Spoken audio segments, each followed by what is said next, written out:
During those early days, as a participant in the movement, I was beaten, lighted cigarette was put out in my hair, down my back.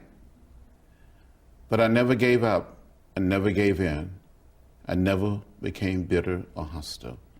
The way of nonviolence, the way of peaceful resistance, the way of Gandhi, the way of Martin Luther King Jr.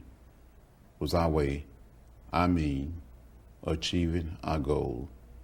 As a young student, I accepted nonviolence, not simply as a technique, as a tactic, but as a way of life, as a way of living. We wanted to change America and change America forever, to bring about a truly interracial democracy in America, to create a more perfect union. So on Sunday, March 7, 1965, 600 of us lined up to walk in an orderly, peaceful, nonviolent fashion, all the way from Selma to Montgomery. We were walking in twos, no one saying a word. We came to the edge of the bridge, Edmund Pettus Bridge, crossing the Alabama River. And we made up our mind that we were going to walk with dignity and with pride all the way. We came to the highest point on the bridge. Down below we saw a sea of blue, Alabama State Troopers. And we continued to walk. We thought we were going to be arrested. We thought we were going to be jailed. In less than a minute and a half, the major said, "Troopers advance." And you saw these men putting on their gas masks. They came toward us, beating us with nightsticks, bull whips, trampling us with horses, releasing the tear gas. I was hit in the head by a state trooper with a nightstick. I thought I saw death. I thought I was going to die. I had a concussion at the bridge. But that Sunday that became known as Bloody Sunday galvanized support for voting rights around the nation and forced an American president, Lyndon Johnson, to speak to a joint session of the Congress and introduce the Voting Rights Act. And before he concluded that speech, he said, "And we shall overcome. And we shall overcome." It is my hope and it's my prayer that more people will follow the leadership of Barack Obama. Maybe, just maybe, he would teach us how to lay down our differences and how to work together for the common good.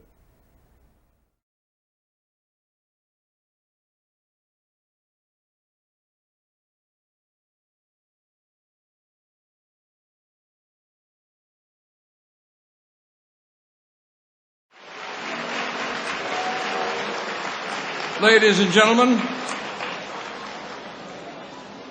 when he first came to our convention in 2007, he was one of 8 Democratic presidential primary candidates. When he came last year, he was the one, his party's nominee. Now, I am honored to give him the best introduction of all. Please welcome the 44th President of the United States, Barack Obama.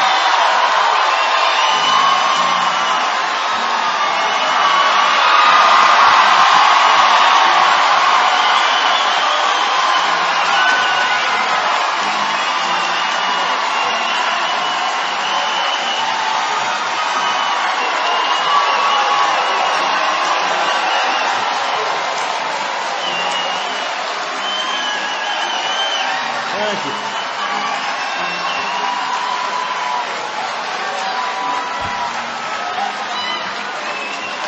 Hello, NAACP.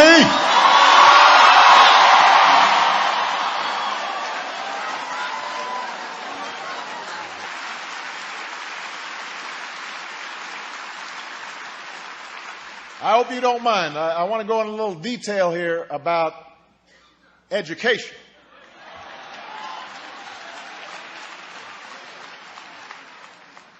In the 21st century, when so many jobs will require a bachelor's degree or more, when countries that out-educate us today will outcompete us tomorrow, a world-class education is a prerequisite for success. There's no two ways about it. There's no way to avoid it. You know what I'm talking about. There's a reason the story of the civil rights movement was written in our schools. There's a reason Thurgood Marshall took up the cause of Linda Brown. There's a reason why the Little Rock Nine defied a governor and a mob. It's because there is no stronger weapon against inequality and no better path to opportunity than an education that can unlock a child's God-given potential.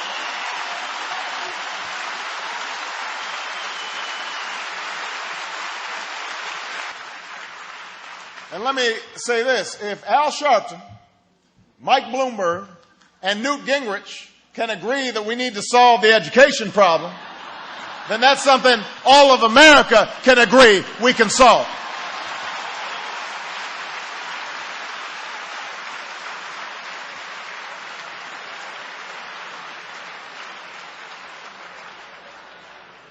Those guys came into my office. I was sitting in the Oval Office. I kept on doing a double take.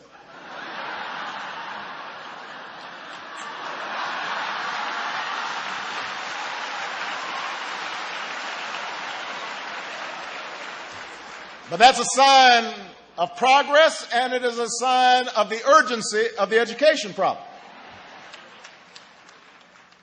All of us can agree that we need to offer every child in this country, every child, got an amen corner back there, every child,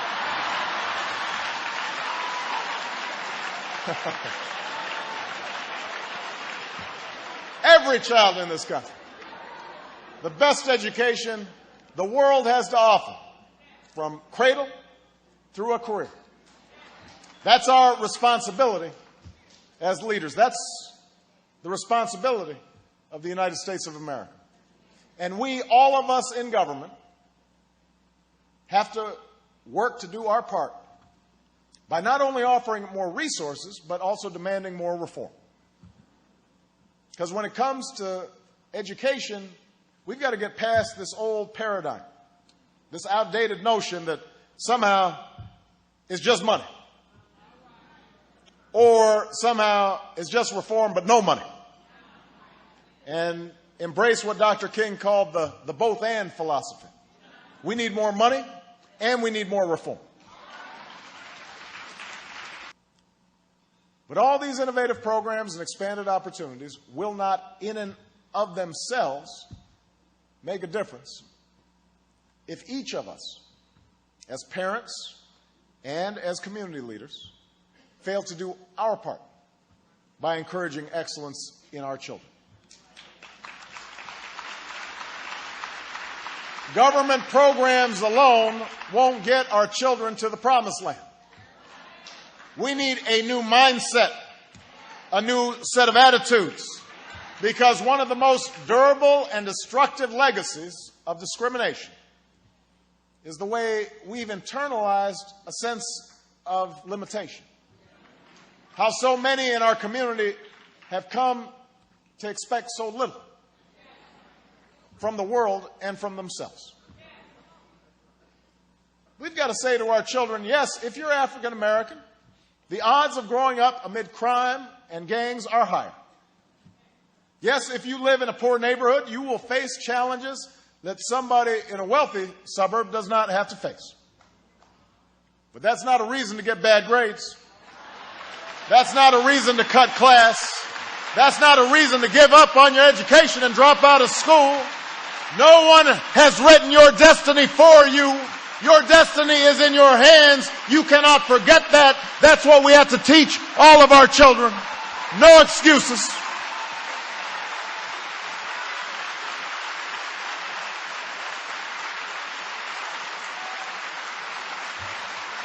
No excuses.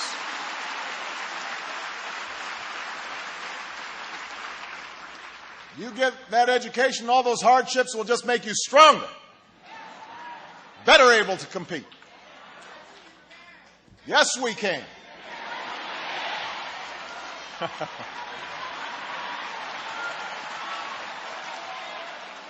To parents, we can't tell our kids to do well in school and then fail to support them when they get home. You can't just contract out parenting. For our kids to excel, we have to accept our responsibility to help them learn. That means putting away the Xbox, putting our kids to bed at a reasonable hour. It means attending those parent-teacher conferences and reading to our children and helping them with their homework. I remember visiting a Chicago school in a rough neighborhood when I was a community organizer. And some of the children gathered around me. And I remember thinking how remarkable it was that all of these children seemed so full of hope. Despite being born into poverty, despite being delivered in some cases into addiction, despite all the obstacles they were already facing, you could see that spark in their eyes. They were the equal of children anywhere. And I remember the principal of the school telling me that soon that sparkle would begin to dim. That things would begin to change. That soon the laughter in their eyes would begin to fade. That soon something would shut off inside. As it sunk in, because kids are smarter than we give them credit for. As it sunk in that their hopes would not come to pass. Not because they weren't smart enough. Not because they weren't talented enough. Not because of anything about them inherently, but because by accident of birth, they had not received a fair chance in life. I know what can happen to a child who doesn't have that chance. But I also know what can happen to a child that does. I was raised by a single mom. I didn't come from a lot of wealth. I got into my share of trouble as a child. My life could have easily taken a turn for the worse. When I drive through Harlem or I drive through the south side of Chicago and I see young men on the corners, I say there, but for the grace of God, go I. They're no less gifted than me. They're no less talented than me. But I had some breaks. That mother of mine, she gave me love. She pushed me. She cared about my education. She took no lip. She taught me right from wrong. Because of her, I had a chance to make the most of my abilities. I had the chance to make the most of my opportunities. I had the chance to make the most of life. The same story holds true for Michelle. The same story holds true for so many of you. And I want all the other Barack Obamas out there, all the other Michelle Obamas out there, to have the same chance. The chance that my mother gave me, that my education gave me, that the United States of America has given me. That's how our union will be perfected and our economy rebuilt. That is how America will move forward in the next 100 years. And we will move forward. This I know, for I know how far we have come. Some of you saw last week in Ghana, Michelle and I took Malia and Sasha and my mother-in-law to Cape Coast Castle in Ghana. Some of you may have been there. This is where captives were once imprisoned before being auctioned. Where across an ocean so much of the African American experience began. We went down into the dungeons where the captives were held. There was a church above one of the dungeons, which tells you something about saying one thing and doing another.